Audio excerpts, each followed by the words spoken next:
Welcome to Just Break Up, the podcast about love, heartbreak, and all the relationship advice you don't want to hear. My name is Sierra DeMolder. And I'm Sam Blackwell. And today we're going to answer a letter from somebody who wants a previous version of their husband back. But before we begin, we just want to give you our Surgeon General's warning, which is that Sierra and I are not licensed mental health practitioners.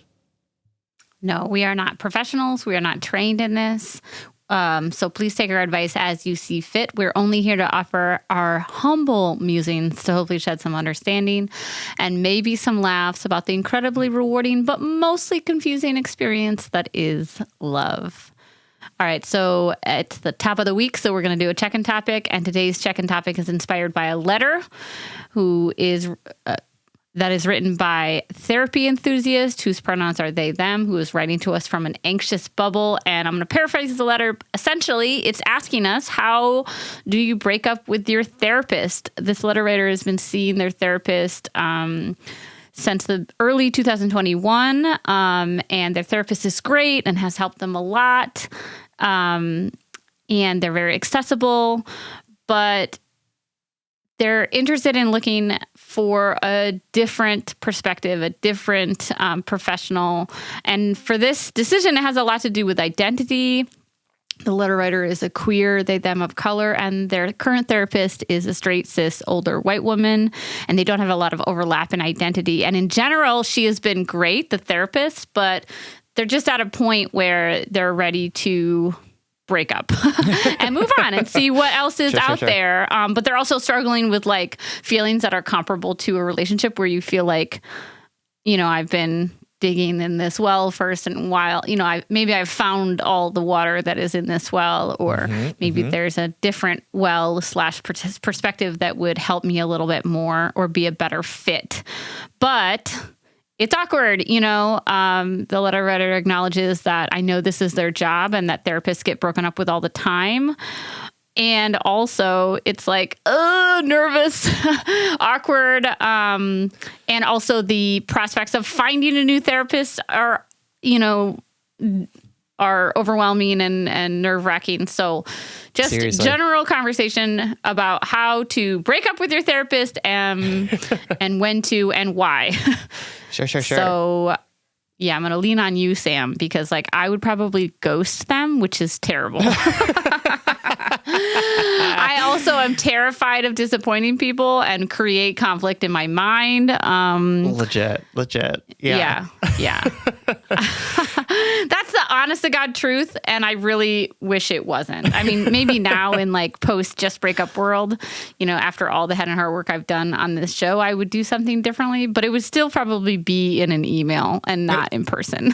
Which is a fine way to do it, honestly. Yeah. Is it? I hope so. Yeah. Have you ever broken up with a therapist before, or have you only just ghosted them? I've ghosted one therapist. Okay. I ghosted one therapist. I only saw her for a couple months, and it wasn't the right fit, and whatever. Another therapist I was seeing right before my ectopic pregnancy, and so when that all happened, I emailed her and was like, I don't think I'm going to be around for a while. And then we just sort of like fell off, and she didn't write to check in. So that was that. And now I'm seeing one that I love. So it's a good, true therapy love. Anyway. What about you? I have broken up with a therapist before. Well, one of my therapists died. Remember when that happened? No, I know. That is so sad. And you sprung it on me. You sprung it on me in an episode. It was a very I want to dedicate this episode to my therapist who died out of the blue. This therapist you'd been seeing for like 5 years, right? 7 years. I think 7 years is how long I had been seeing her. Yeah. What a she died. terrible... I can't believe that happened to you the year it happened to you. Like, absolutely. Not that long after your dad died. Oh, my God. No, absolutely. Anyway, absolutely. My therapist died the day before or the day of, perhaps. Peter's mom went into the hospital to never come back out and eventually pass there. So it was a very intense time in my life. And would like to just say that, like, feels like we're not through it totally, but like we are in a different place in it, which is really nice. Yes. And as a reminder to folks who are going through shit right now, like there is growth that happens. Anyway. I know we're a little off topic right now, but man, what a wonderful therapist and person she was. When she passed, it was like a perfect moment for a trauma laugh because seriously, I just couldn't believe in that year. Anyway, remember the trauma laugh? We were doing it a lot during that time. We were doing it a lot. Anyway, back to the check-in topic. I have broken up with a therapist and it went super well. So I want to say that it's like probably not as scary as you think it is. And also like, I thought it was very scary. And then I did it and I was like, oh, this was like, of course this person responded in this way because like person? They're a therapist. I did like not. I did it brave. I did it over email. No, I did not do it in person. Yeah. I felt like that didn't need to happen. Yeah. You know, it is a professional relationship. Yeah. He was not my boyfriend. And I think one of the things that here's what I'll say is that there have been times with my current therapist where I was like, I don't know if they're going to be able to handle this thing that I want to talk to them about. And what I have found is that like talking about my concerns about talking about it has actually been really helpful because they have continued to surprise me in their ability and willingness to talk about things that I didn't think that they would be equipped to. And so like, I'm not saying like, I totally trust your experience, therapy enthusiast. And like, I totally also believe that this is not the person for you. And there might be something beneficial in actually saying to this person, like, hey, I've got some concerns because I want to talk about some of this stuff. And I don't know if you're going to be able to do it, or I don't know if it's like your expertise, and like see how they respond to it. Like they may surprise you. They may want to talk about it or talk about it in a way that's really insightful. But just to say that, right? Like that is also an option available to you. But the other thing is that I'll say is that like therapists, like you said, get broken up with all the time, right? And my guess is that if this therapist really cares about you, which it seems like they do, like she wants to be there for you, she's helped you through all of this stuff. If she's not the right person for you, she's probably going to want you to find the right person for you because that's her job, right? That is her role in your life, is not to be, right? Again, like this is not a romantic relationship. Her goal is not to be your one and only, right? Her goal is for you to find the help and support that you need to get to the right thing. So I would encourage you to talk about this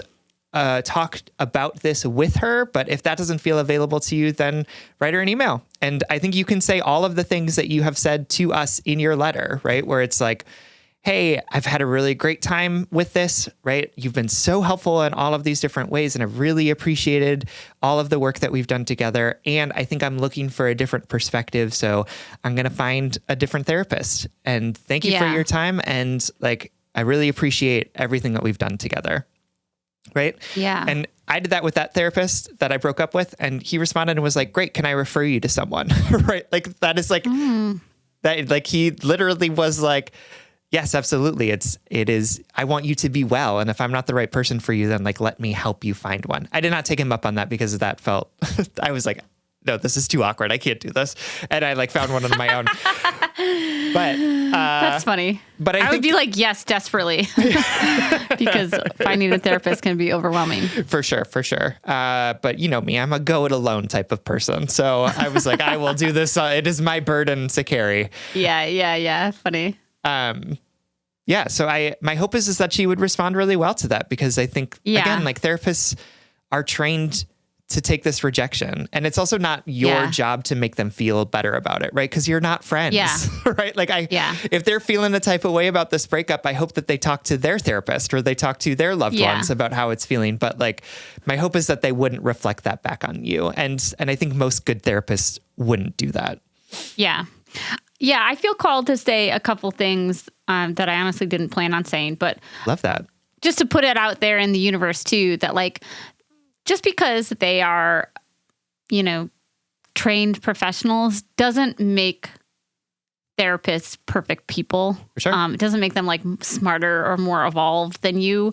So I say that just because like, I'm sure there are people out there that have had terrible experiences with therapists or had therapists take things really personally or whatever. I don't think that's the majority, honestly, because I think our anxiety often like conflates things, especially when it comes to disappointing other people or conflict. But just wanted to make a general statement too, that these therapists are people, and that comes with a lot of messy peopleness too, sometimes at times. And I say that not to be like, oh my God, she's going to react poorly, but to remind you that other people's feelings or reactions are not your responsibility, especially in a professional setting like this, in which you have this sense of intimacy built up because you've shared a lot, because it's a vulnerable space, but it's not a intimate relationship in the same way that an interpersonal exchange is,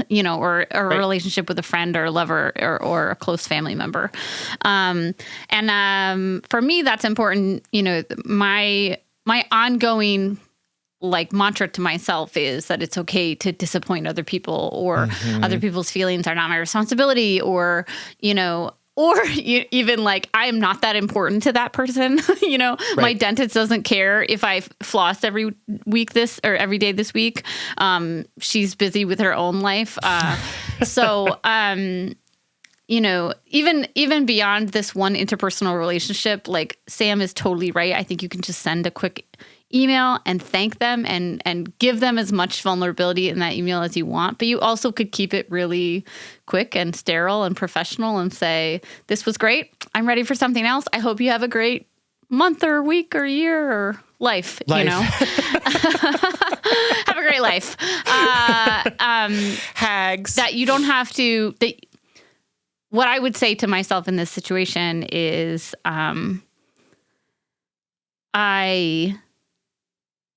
I'm allowed to have agency in my life. I'm allowed to have preferences. I'm allowed to choose something else. I'm allowed to choose other people. And I don't have to be wholly available for everyone. And like my vulnerability isn't my best currency. I often like overshare, and on this podcast, I often overshare and over emotionally invest myself in things.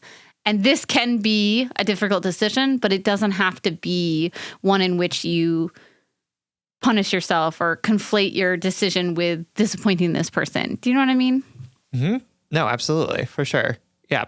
Because again, the relationship that you two have is professional, right? And of course they are a human being with human feelings, but they also, like Sierra said, are maybe not spending that much time thinking about you and whether or not you're happy in the therapeutic relationship with them, right? Like you maybe not be the center of their universe in the same way that it would be for like a friend or a loved one or a close family member. Right. And that's okay, right? It actually makes it easier to do this breakup thing that we need to do. And yeah, absolutely. I also feel like this sentiment that you have around like, oh, and now I have to start over. It's like, yeah, and that sucks for sure. It is not a fun thing to have to start a new relationship with a therapist because you have to talk about all the different things, and it always takes time for them to get to know you and understand your habits and the way that you talk about things and all of that good stuff. And right, you're doing this with a goal in mind, right? You want to find a therapist that's going to be better able to support you in all of your different identities. And so it is uncomfortable, right? But it's uncomfort or discomfort with a purpose because you're trying to move towards something else. So not going to like tell you that it's going to be like all sunshine and rainbows to like find a new therapist and start that relationship. And I'll also say that like, yeah. And you're doing this on purpose because you want to and you need to. And I like that. And that's okay, right? We all have to do things in our lives that are uncomfortable or that take work or that we don't necessarily want to do, but we do them because it helps us get to a place where we want to be. And I have faith that you'll find a therapist that's going to be able to see you and offer you the support that you need that your current one isn't. I like that. All right. Thank you so much for writing, Therapy Enthusiast, and we hope this helps Absolutely. You and many others. Let's get into today's letter. Let's do it. This letter comes from Lonely Expat, whose pronouns are she, her, who is writing from Not So Nice. Not so nice. There we go. Which I assume is Nice because she's writing from the French Riviera. Like the city in France, Nice. Yep. Keep that all in, Spencer. That's what the nice is capitalized. Yes, I see. Yep. Okay. You're really giving me nothing, Sierra. We are not doing this improv class very well. You're supposed to say yes and me, babe. All right. Thank you both for shining your light so bright in a world that is heavy and lonely sometimes. I've been an avid listener for around 3 years now, and your humble musings have helped me so much in navigating the world around me. I don't really know where to begin here because there are a lot of elements to this story, so I'll briefly give some context. I met my partner, him, when I was on vacation with a friend in the south of France, and after 2 weeks of knowing him, I decided to get a visa and stay to see where the relationship went. I worked as an au pair for a while, and when that was finished, we moved in together. Everything was so wonderful, and we had a powerful connection. We communicated and worked through issues in a mature way, and I didn't know that any relationship could be so easy and fun and fulfilling. We decided to get married after a year of dating because we wanted to build a life together, but mostly we wouldn't have to worry about visa issues anymore. We submitted our documents in February last year and set a date for July. He was consulting with a doctor to have a LASIK eye operation in March, and I had a bad feeling about it from the beginning because I had heard horror stories about the procedure going awry. I expressed this to him, but he went ahead with it anyway. Sure enough, they messed up, and he basically sees how you would see in a 3D movie if you took your glasses off out of one eye. From the day of the operation, he fell into a dark depression for months. He quit his job, he wasn't speaking to me, and he would lay in bed all day. I had started a new job and was trying to plan our wedding and be there to support him in all of his follow-up appointments, and it all felt incredibly overwhelming. I can't imagine what he's been going through, and for once I didn't want to be right about that gut feeling I had. I even asked him if we should postpone the wedding because I wanted both of us to be present and happy for the ceremony. He said that that wasn't necessary because he loved me and didn't have any doubts about wanting to spend his life with me. So we carried on and got married in July, and he showed up as his old self, and it was the most incredible time. Almost immediately after our guests left, he spiraled again. It's been almost a year since his operation, and though I've seen glimpses of the man I fell in love with for short stints, I feel like we're roommates that don't really like each other any more than husband and wife. He has become nocturnal, he barely speaks to me or touches me, and all he does is watch TV and play games on his phone. Not to mention, I work remotely and we have a small apartment, so we are in the same space and stagnant energy all day, every day. Co-working spaces, like everything else in the French Riviera, are really expensive. I am so grateful that he doesn't feel the need to wear a mask around me, but it's to the point where I don't feel loved or even wanted in my own relationship or home. I have felt so lonely this past year, as I didn't have many friends in France I could count on to talk to, and my family and most of my close friends live in the States.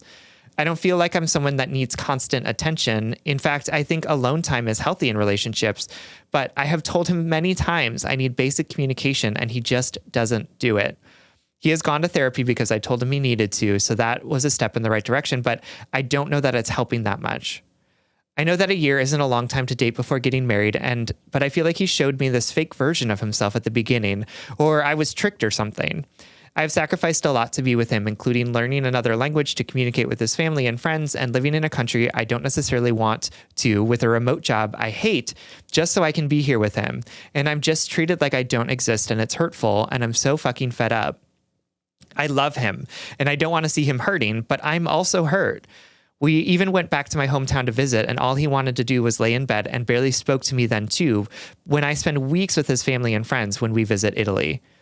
I've been depressed before, so I know how isolating and horrible it can be, but I'm a human too, and I have needs and goals, and I feel like such a terrible person when I feel like I can't deal with his depression anymore. How long do I have to sit around and wait for my loving partner to come back, if he ever will? I know it sounds horrible, but I signed up to be with an ambitious, caring, communicative partner, and honestly, he kind of gaslights me sometimes when I tell him about how I'm feeling. He will tell me one thing and actually have us planning a bit for the future, and then when I try to check in about it, he tells me that checking in is useless and that I make up movies in my head out of nothing, which isn't entirely wrong. The constant inner dialogue could chill out sometimes. I am a person who processes things by talking about them, and when he just shuts down, I take it as a personal attack. He even told me that he thinks that I'm self-absorbed because I think that I've done something wrong when his depression isn't about me. But when he doesn't speak to me, how am I supposed to know what is going on? It's so frustrating and confusing, and I just want my person back. I feel so sad and anxious all the time, and it's becoming increasingly difficult to deal with. I'm trying to be supportive, but it's impossible with someone who ignores me and is honestly a huge asshole most of the time. I look at other happy couples holding hands or hugging and feel despair. I know this can't last forever, but I don't know what I'm supposed to do. Just put my life on hold and wait for him to feel better? Is he right that I'm self-absorbed to not want to do that? We're fucking married now, and I know relationships aren't easy, but this is so heavy, and I can see that I'm a shell of my usual bubbly and positive self most of the time. I hope I've explained myself well enough, but any advice you have is so appreciated. So much love to you both.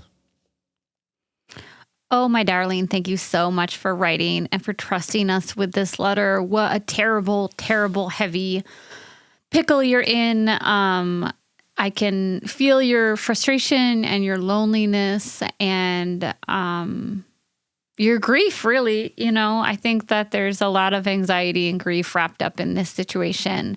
And I know how, like really scary it can feel to feel stuck in a bad place, you know, stuck in a small apartment, stuck in a marriage, stuck in a cycle of behavior. This must, I just imagine that your heart is really heavy right now. And I really appreciate you writing us and trusting us with this letter. I think it can be really difficult to navigate a relationship when one person is suffering and has ultimately changed because of that suffering, and it's impacted the relationship, because it's hard to determine where our needs and our boundaries are amongst all of their suffering. Do you know what I mean? So we are going to dive into that and more right after this break. All right, everyone. Welcome back. Lonely Expat. Just want to reiterate everything that Sierra said about how challenging this is. Sierra and I have been in relationships where like really bad things have happened. And I know what it feels like to be the one who has had the horrible thing happen. And I also know what it's like to sit in relationship with someone who has had a horrible thing happening to them. And I will say that in my experience, it's harder to be the partner who is with someone who's had a bad thing happen to them. So I deeply feel this because it feels so isolating to be like, I don't know what's going on in your head and heart, and I will never, because it's not happening to me. And I know that it's hard for you to communicate about it, and to feel the loss that comes with, I was married to dating this person who was acting this particular way, who I fell in love with because of these particular things. And now that person has changed into a different person who doesn't do those things that I love, who doesn't want to go on those fun dates or to laugh about that particular movie or whatever it is, and is instead just sort of like holed up and sad. It's hard because it's like, I really absolutely want to support you and love you through this. And also you feel like a stranger to me right now, right? Like I feel like I don't actually know who you are because you can't communicate with me what's going on in you, and you're behaving so differently than the person that I knew you to be, 2 months ago, right? Like that feeling of just being like, what? It's so isolating, and it is so unnerving to be in a situation like that. So I deeply feel for you, and I know our circumstances aren't exactly the same, but I just want to say that like everything that you're describing feels familiar to me, and I have so much empathy for what you're going through and for what your spouse is going through too. Yeah. And to Sam's point, there was a really powerful couple moments in one of our Head and Heart Work interviews that we did with Matthew Cuban Hernandez and Alicia Wise Hernandez, who are a married couple, friends of mine, who experienced like a big major loss in their relationship. And that whole interview was a lot about navigating grief in partnerships, navigating big, hard changes, and how to support your partner when they're grieving. And I remember being so really moved when you said that similar statement, that it was actually more emotionally confusing and like harder to navigate supporting Peter when his mother passed away than when you lost your own father, because the rules were simpler when you were grieving your parent, because you knew what your job was as a parent. But as the supporting partner, it was more nebulous. It was more unknown. So I do recommend that our letter writer listen to that interview, because it was really great. And the guests that we had echoed similar sentiments about supporting their partner. I also want to say before we continue, everything we're saying today is said alongside or under the shroud of deep grief for your husband too. Like, what a fucking unjust and disappointing thing that life throws at us. It must be really unregulating. It must be unstable to have such a big drastic change happen in your life. One that seems unfair, right? Like all tragedy or all misfortune, we can really lose ourselves in how unfair it is and feels. And so I have a lot of empathy for your husband right now, and that empathy goes in tandem with my empathy for you, because these things are happening at the same time. These two experiences, as different as they are happening at the same time, and both of them are very real. And that's going to be, honestly, the crux of my advice today, is that all of these things are real at the same time, even if they feel conflicting. It can be hard to validate someone's feelings and experience when they have gone through a hardship and make space for your own needs. But they can happen in tandem. As much as it feels like we need to swallow one or the other, they can happen in tandem. I don't know what that dynamic will look like in your relationship, but I do know that how it is right now, and you know this as well, but how it's going right now is unsustainable. You cannot sustain in a relationship feeling unloved, unacknowledged, untouched. This is not going to last. And I guess if I could boil this advice down into one statement, it's this has to be a Hail Mary or a come to Jesus or a less religiously soaked phrase about, things. The smallest things need to change.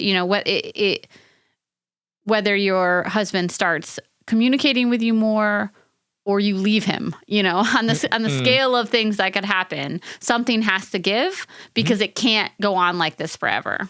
Mm-hmm. Yeah, absolutely. And I think I appreciate that you are sort of naming some of the things that you would like to be different. And I totally recognize that it's probably really hard for your husband to do those things in this moment because of what he has been going through.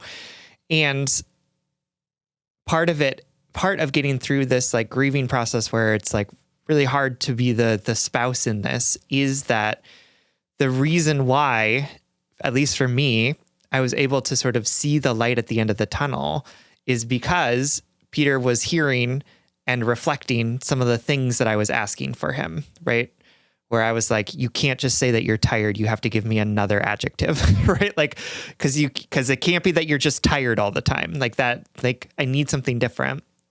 And like watching him do that, or at least like watching him say to me, like, I can't talk about it right now. And I just need to go lie down, right? Like, it was still hard, but I had a better understanding of like what needed to happen. And I also had to do a lot of work in that to remind myself that it was not my job to fix him. It was not my job to make him feel better or to make this pain go away. And I think that was actually the hardest work that I had to do in navigating through the grief, was like recognizing how hard and challenging it was to watch my partner be in this deep bout of depression and recognize that like I can't fix it for him. Because me wanting to fix it for him was actually making things worse for both of us, because he didn't want me to fix it and I couldn't fix it. So instead I was just making myself anxious and was like not helping him in any way sort of move through this. So that's what I talked to my therapist about for months was just like, how do I live in a space where this person is so sad? And every alarm bell in my head is going off saying, fix this person, make it better, make it okay. And I can't, and it's not actually my job to do it. So I hear you. And I also hear, I don't think that your husband said this in the right way. I don't think this makes you self-absorbed. I think that there's probably something in your past that taught you it was your job to make sure everyone around you was okay.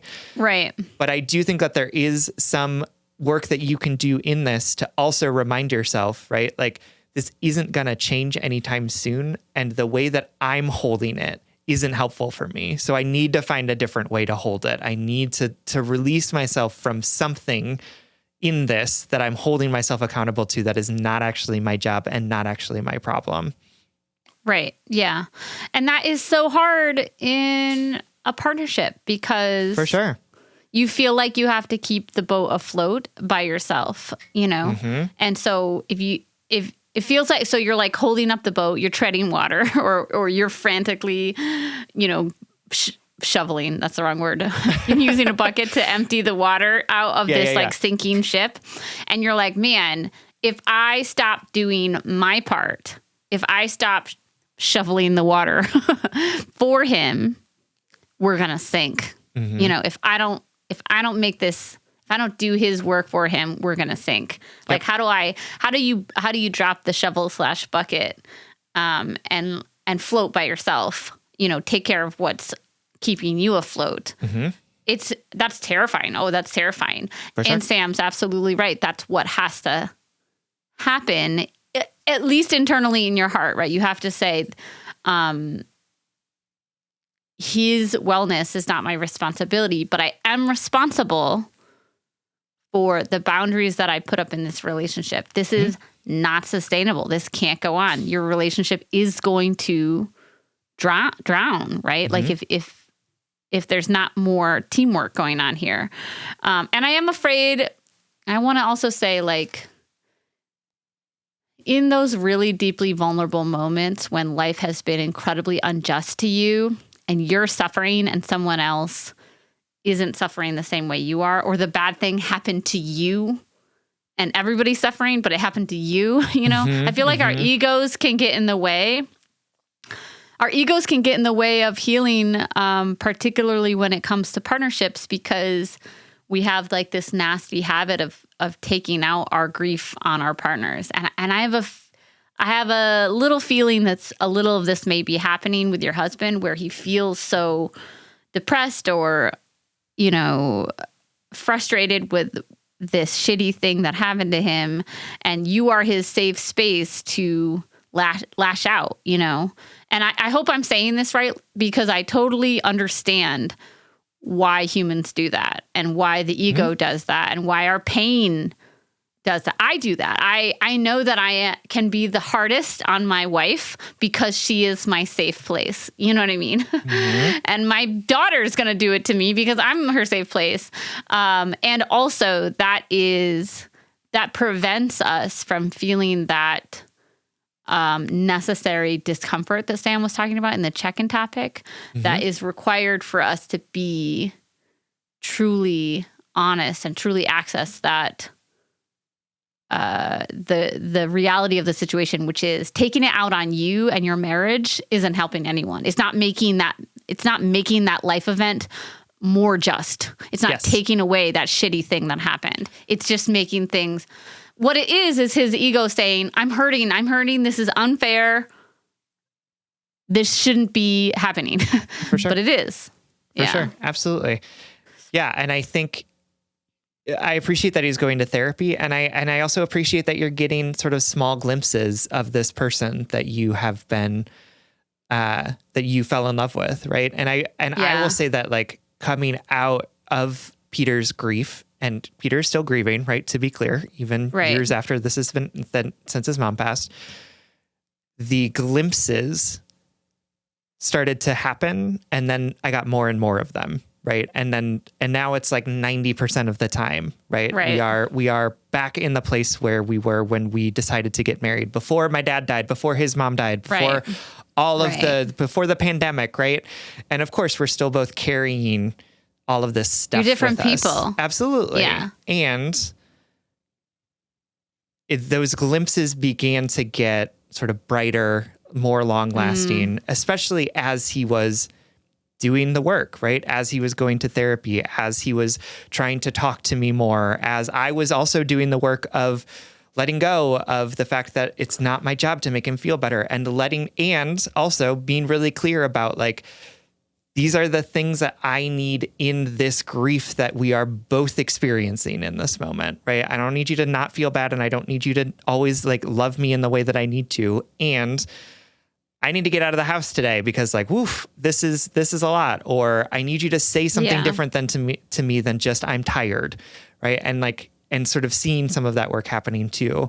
But I do think that it takes time. It just takes a lot of time. And I appreciate that your husband is putting in some of the work. And if it gets to a point where you're not seeing that, right, it's still not sustainable. So you are entitled to decide that this isn't working anymore, right? Like that this is not a place for you to be where you can love in the way that you need to be loved and love in the way that you want to love him. And that is okay. But I think it's hard to wait. Right? It is hard to be patient in this moment when you're seeing this person in so much pain and who is like inflicting this pain on you because of the hurt that he's experiencing.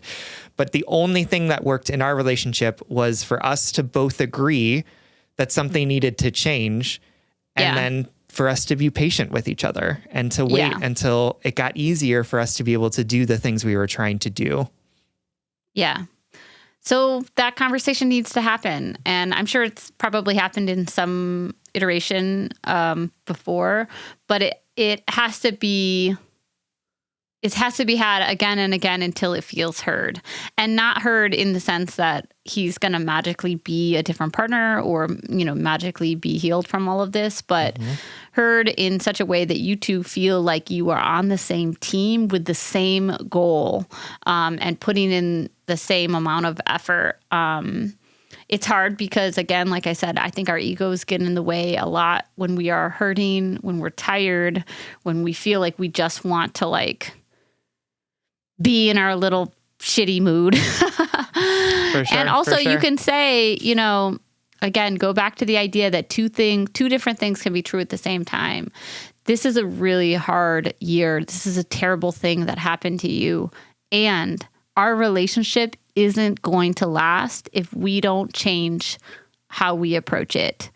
You can, you are struggling with depression and I'm struggling with isolation. Those two things are happening at the same time. So how can we as a team approach both of those things with compassion and care and awareness of the other? For sure. For sure. I know this is a tricky conversation, that you're going to have again and again and again till the end of time. But we hope that this gives you some language and some perspective. And most importantly, we just hope you feel heard and held in this very tricky time of your marriage. We love you. Absolutely. Thank you so much for writing. All right, everyone. Thank you so much for listening. If you want more content from us, you can support us on Patreon. If you support us on Patreon for as little as $5 a month, you'll get an additional bonus weekly episode, as well as access to all of our primary episodes without ads. That is patreon.com/justbreakuppod. You can slide into our DMs, send us your favorite relationship memes, but most importantly, you can submit your questions about all matters of the heart at justbreakuppod.com, which is also where you can find our merchandise. Please remember to follow, like, subscribe, give us a 5-star rating and review. This literally keeps our mics on and helps us reach more brokenhearted souls who need two random strangers giving them relationship advice.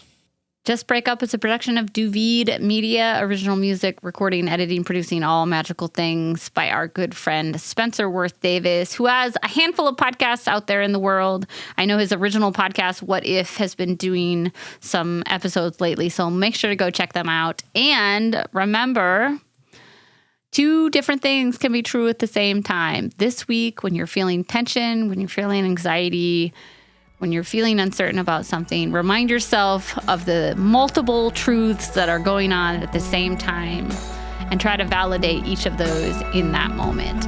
And if all else fails, just break up.